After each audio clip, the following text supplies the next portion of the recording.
Good evening, I'm Christian Esguerra, and welcome to this episode of After the Fact, where we get to see things more clearly, where we get a better sense of the truth. Let's begin by dissecting the news. 5 presidential candidates showed up in a forum organized by the Kapisanan ng mga broadcaster ng Pilipinas earlier today. The forum, the first of its kind for the 2022 elections, allowed candidates to present a more or less detailed platform of government while fielding questions from journalists from different KBP chapters across the country. But nowhere to be found was the son of the late dictator, Ferdinand Marcos Jr., who's currently ahead in the surveys. Tonight we'll look at how each candidate performed, how realistic their promises were, and who made the most sense, backed by competence and track record. Be part of our discussion. Send us your questions and comments on our YouTube live chat or tweet us using the hashtag #ANCAfterTheFact.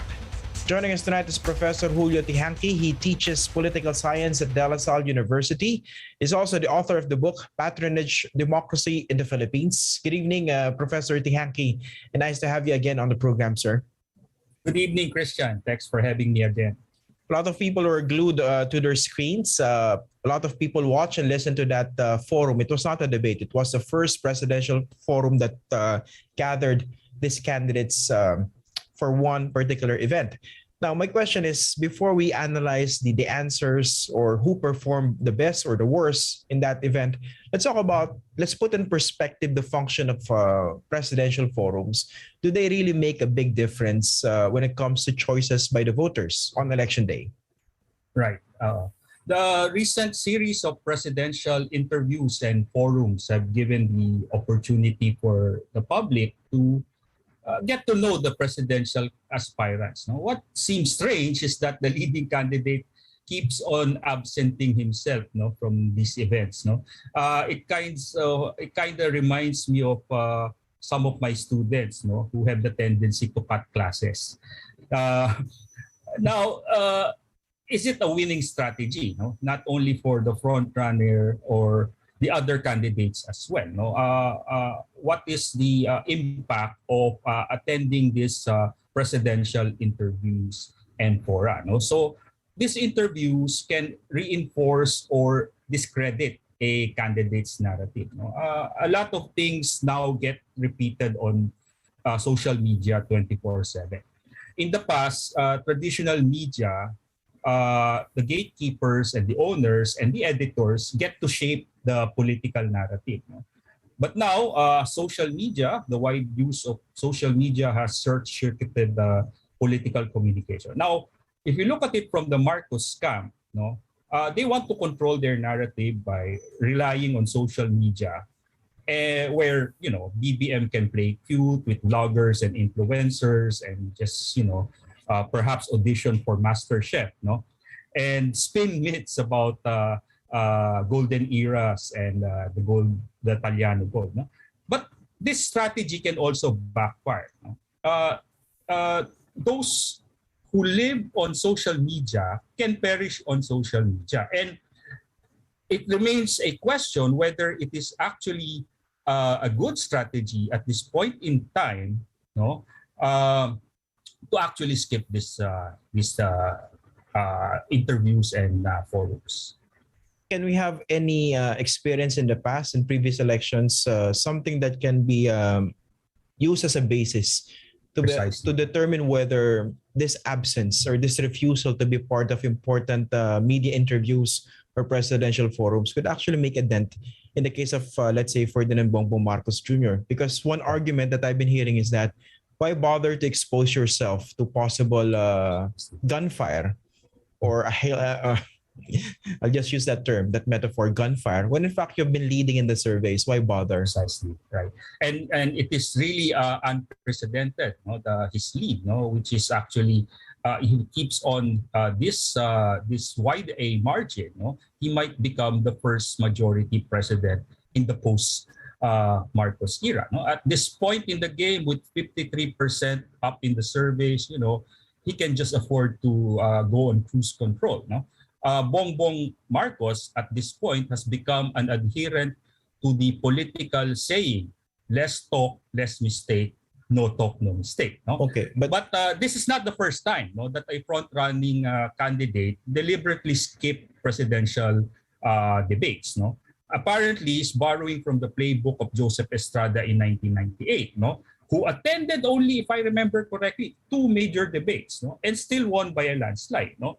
But what we must also remember is 2004, no? FPJ, Fernando Po Jr., also skipped the debates, but this allowed GMA, Gloria Macapagal Arroyo, to catch up and narrow down his lead. No, so it's not a sure thing. No, whether if you're enjoying a very high popularity, it is of course not a sure thing that at the end of the game you will also hold on to that popularity.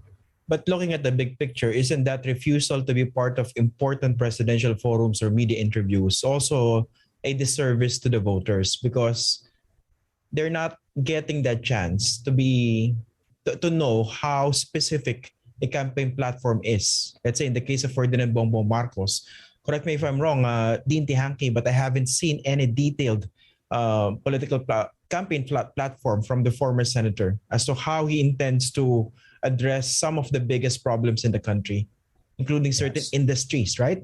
Mostly very vague, the message of unity. Right. Of course, we all what we are seeing right now is that he is consolidating his market votes, no? And there are 2 types of market votes, no? One based on issues, no? Like for example, Miriam Defensor Santiago with graft and corruption, with Erap Estrada and Erap Para sa Mahirap, no? So these are issue-based, no? Market votes or issue-based campaign. On the other hand, you have presidential campaigns or national campaigns that are solely based on image, no? How they are perceived by the people, no? And how they project themselves to the people. And what we're seeing here is a successful, image making, no? Of Ferdinand Bongbong Marcos Jr. No, it's a sort of repackaging, no, of the Marcos brand and the Marcos image. No? Now, it remains to be seen whether this image, no, will already cement the victory. No?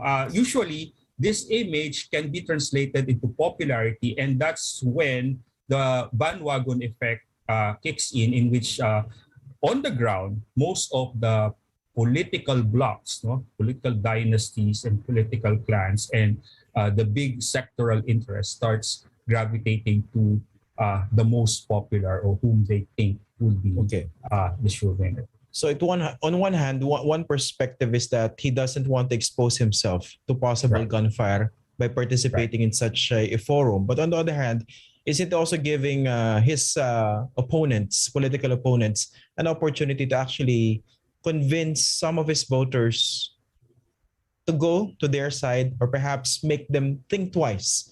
How come a candidate is not appearing in media interviews that really matter? Right. Why is he skipping important media forums, for instance? Precisely. No, of course, if you're absent, if you're not there, then you will be the one to be talked about. No, so you will miss the opportunity to explain your side. No, so let us look at what the survey says. No, I've been looking at one of the tracking polls. This is one of the surveys that are done weekly, no, by the firm WR Numero. No? And their survey shows that from January 23 to 27, there was a significant decline for BBM. No? At the beginning of the year, first week of January, according to this survey, he was up by almost 59%. No? 3 weeks later, no, he dropped by 9%. No? And VP Lenny gained 4% to 20%. No? So, and according to the December 7-12 Okta Research Survey, 11% of respondents would change their votes based on the performance in the debate. No, this is a modest percentage, 11%. But let us look where this 11% is coming from. No, 17% of these voters are from Luzon, and 14% come from Class D. No? Naturally, we assume that it's only the thinking class, ABC, in Metro Manila who would watch these debates. But based on these other surveys, no, remember Luzon has the largest bulk of voters at 45%, and 78% of voters are from Class D. Now, if you add this 11% who are willing to change their votes with the almost 14% of undecided, then it's still an open game, right? Mm. So may opening for the other candidates. Now, Precisely. yeah, I was looking at some of the social media comments related to the KBP forum earlier today. Right. Some were saying, bakit gano'n si Manny Pacquiao, si Senator Manny Pacquiao, very vague, lacking in details yung mga sagot, no? But others are defending him, no? At least ito sumulpot, ito nagpakita. Now, Precisely. I'd like to use that as a take-off point to talk about vagueness in terms of campaign platform. We also saw this in 2016. Then presidential candidate Rodrigo Duterte basically talked or campaigned based on a very strong slogan. Diba? Correct me if I'm wrong, I may be wrong, but there was hardly any detailed analysis of the problems and any detailed campaign platform that he presented to the public, yet he won. My question is, can Bongbong Marcos, given his supposed popularity now based on the surveys, also pull off a Duterte in 2022? Campaign and win despite vagueness. Yeah. Well, you know, this vagueness has always been there. No? Given the country's personality-oriented politics and non-ideological party, no? In lieu of parties and ideologies, no, what we have are narratives. No? And narratives are the stories that candidates tell, whether they're real or not, no? Whether they're myths or whether they're based on facts. No? Narratives are used as an electoral framing device. No? It's a shortcut for them to communicate to the voters. No, you know, the narratives work if it is aligned with the mood of the voters, no, or the electorate. Like Noynoy Aquino captured a sentiment in 2010. Rodrigo Duterte captured the sentiment in 2016, and even Erap Estrada in 1998. No, now the question is Bongbong Marcos tapping on that same sentiment among the voters. No? So, you know, personally, in an ideal world, no, Ping Lacson or Leody de Guzman or even Norberto Gonzales should be at the top of the surveys because they're the ones talking about policy, ideology, and party. No? But unfortunately, they're at the bottom of the surveys. Okay, let's go to the performance of those who actually bothered to attend. Right. By the way, before we go to that nga pala, before I forget, yung the fact that Bongbong Marcos appeared in a sit-down interview, I understand. Right. And part of that interview, again, I understand, was a cooking portion. Right. What kind of optics are we seeing here? He decided to skip a very important KBP organized presidential forum. Right. To do that. Right. Well, he is actually, he is catering to his base right now, and his base are largely from social media. And if you watch all these shows on social media, no, these are all what they call good vibes. No? Yung walang seryoso, huwag tayong magbangayan, walang away-away. Magluto lang tayo, sayaw-sayaw. So even the interviews are very soft, no, more of lifestyle. No? So apparently they've taken this strategy because this is the strategy that brought them on top, no? So and they've had the lead, no? They've been at it for 10 years, no? Hindi ba unfair sa tao yan? For example, an ordinary voter would like to know ano bang plano niyo sa taxation, how to raise revenues in a post-pandemic Philippines. Magkakaroon ba ako ng trabaho? Tapos pag-uusapan mo, iluluto? I mean, isn't that unfair? Yeah, of course it is, no? It is, no? Ang lugi dito kasi ang mamamayan, no, ang botante, no? Kasi let's put it this way, no? Sa panahon ngayon na usong-uso ang online selling, maraming scammers, no? So ingat din tayo sa mga tinatangkilik natin sa online selling, no? At ganun din sa pagboto sa pangulo, no? Kung puro ano lang, 'di ba? Pakyut lang, 'di ba? Puro mga windmill lang, walang detalye, teka, magtanong-tanong na tayo. Ano ba talaga ang maibibigay nitong kandidatong to sa Okay. taong bayan. Again, let's go to the candidates who bothered to be part of Right. that forum by the KBP. Right. Who do you think performed well, laid out a very detailed and realistic campaign platform? Right. So, well, Ping Lacson has been, of course, doing quite well in this format, no? Because after all, he is the one among all the candidates who has the most experience, no? And among all of them, Ping Lacson is the policy wonk, no? And he can talk policy, no? And he has the experience to back it up, no? He had some executive, and of course, he spent most of his political career in the legislature. No? So Ping Lacson has always been consistent. Isko Moreno has been building on his successes in Manila, and of course his message is going to replicate this in the entire country. And of course, Vice President Lenny, no, has been successful also despite all the challenges and black propaganda and the limited budget. So, all of them actually, those who bothered to show up, really played on their strength, and their strengths, and they actually reinforced their narratives, the story that they're selling to the voters. But whose campaign platform appeared realistic? Kasi nga, it's very easy to, nag-usapan niyo yung iwas budol, no? Yung para hindi tayo ma-scam, just like in online selling. Right. This can also be an opportunity for people to be scammed, no? Precisely. Candidates presenting campaign platforms which are not exactly realistic, very difficult to fund once or given the opportunity to become president. I mean, may mga nakita ba kayong ganun? For instance, certain programs that are better done if you're running for a different position, let's say legislative position. Right.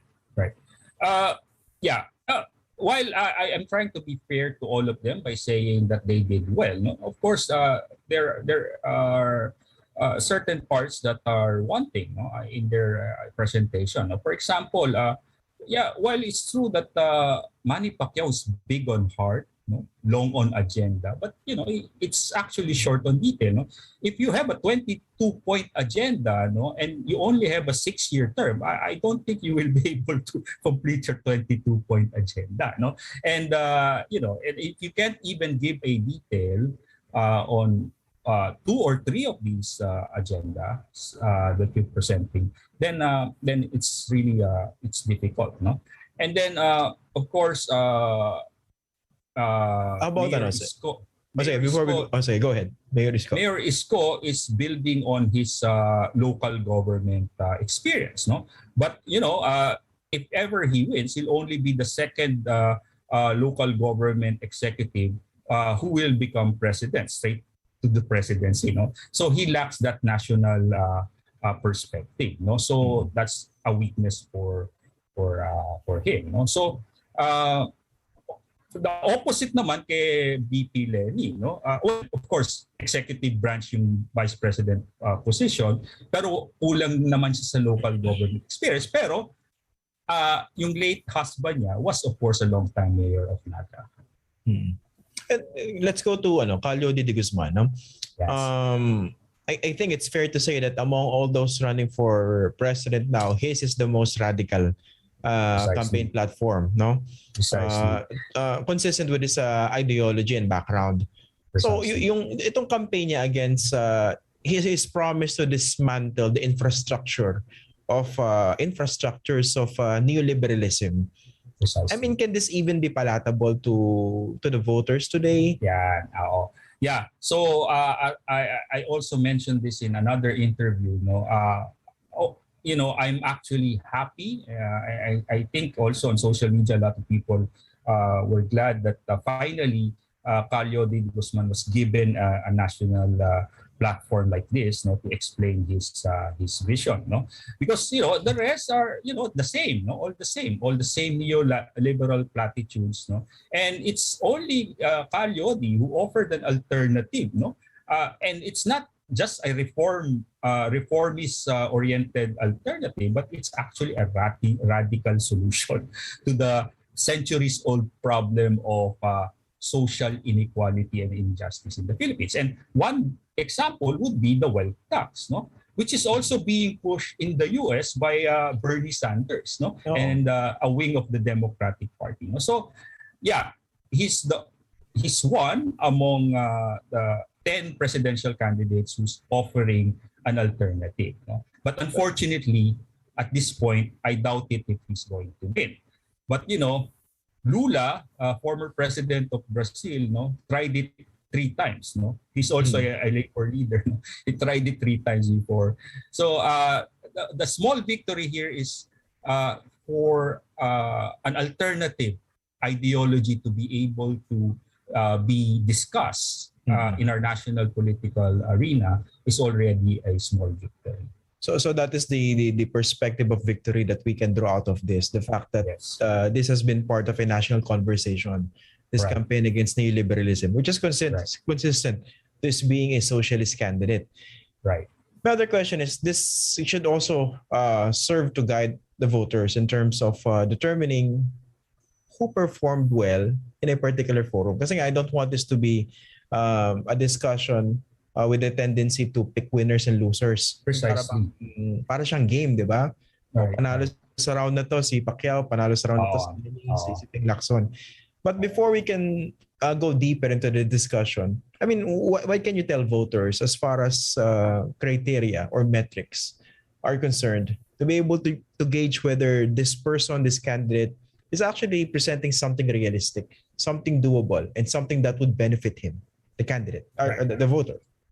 Right. I always mention this to my students. So first of all, you look at the track record, no, and the background, no. There should be at least some kumbaga truth in advertising, no. Kumbaga kung talagang may track record at may nagawa, no. And second, no, but just by attending this interviews and forums, no, one can also see the demeanor of these candidates, no. Hindi lang sila yung mga pa-cute, no, paluto-luto, no, kundi nilalahad nila, no. And the presidency is a pressure cooker job, no, 365 days and 6 years, no. So it's not a job for those who who can just a prospective president cannot afford to be petulant, no, because deliberation is also an important ingredient for consolidating democracy, no. So you can't just back out and because you're on top of the game, no. Kailangan ipaliwanag mo rin sa taong bayan ano ba talaga ang detalye ng balak mo, lalong-lalo na kung marami kang bagahe politically. So you mentioned that's one criterion. Look for the track record of a candidate. Right. Number 2, yung presence, no? Tapos yung linaw ng plataforma. What else? Of course, essentially kung may kakayahan din, no? Di ba? Kung kaya ba nung kandidatong i-deliver lahat ng pangako niya, di ba? So makikita naman natin kung sino yung yung may potential mag-deliver at sino yung nanggobola lang, di ba? So track record, kung sino yung may kakayanan. Tapos siyempre yung demeanor nga, no? Makikita natin yan kung sino talaga yung tinatawag na may puso, no? It's one of those intangibles, no? Pero lumalabas yan palagi sa surveys, no? Yung madaling lapitan, may puso, mabait, no? Yan yung psychosocial psychographic features na tinitingnan din ng mga botante. Tsaka siguro one difference din is that if a candidate can control the narrative and the medium itself, it's very easy to talk about platform. Pero once you are subjected to intense questioning, that's when the voters would know whether you know what you're talking about. Right. For example, you talk about taxation, di ba? It's a very complicated matter. Right. Kasi in social science, Christian, no, there are structural factors, no. Ito yung mga factors na mahirap baguhin basta-basta, di ba? And merong agential factors, yung kayang gawin ng mga taong bayan at ng mga liderato, no? Kailangan magkatugma kasi yung kung ano yung basa mo sa structural problems at ano yung solusyon na ibinibigay at kung may kakayahan kang patuparin at banggain itong mga structural issues. Okay. Finally, Dean Tihanki, I saw this question on social media earlier, and I think it's a fair question to ask. Right. Should organizers of media forums or debates put an empty chair representing a candidate who refused to be part of that?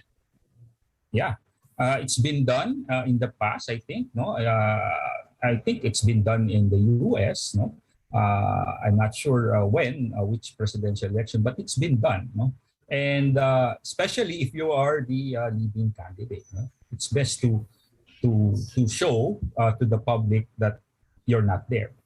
And this past few days, there's this one song that keeps on repeating in my brain, no? "Nowhere Man" by the Beatles. Okay. Well, thank you for joining us tonight, Professor Julio Tihanki. Always a pleasure to have you here on the program, sir.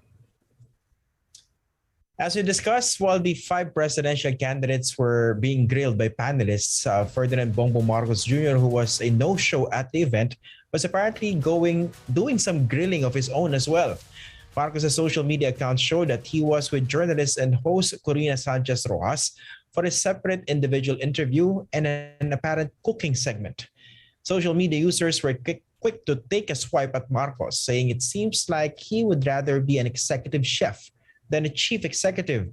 Others can't help but compare him to Vice President Leni Robredo, who did not let a busy schedule stop her from attending the forum. Sanchez Rojas has disclosed that Marcos's camp chose the time and the date for the shoot. Marcos earlier declined to participate in the KBP forum, citing conflict in schedule. We're going to take a quick break. After the fact, we'll be right back.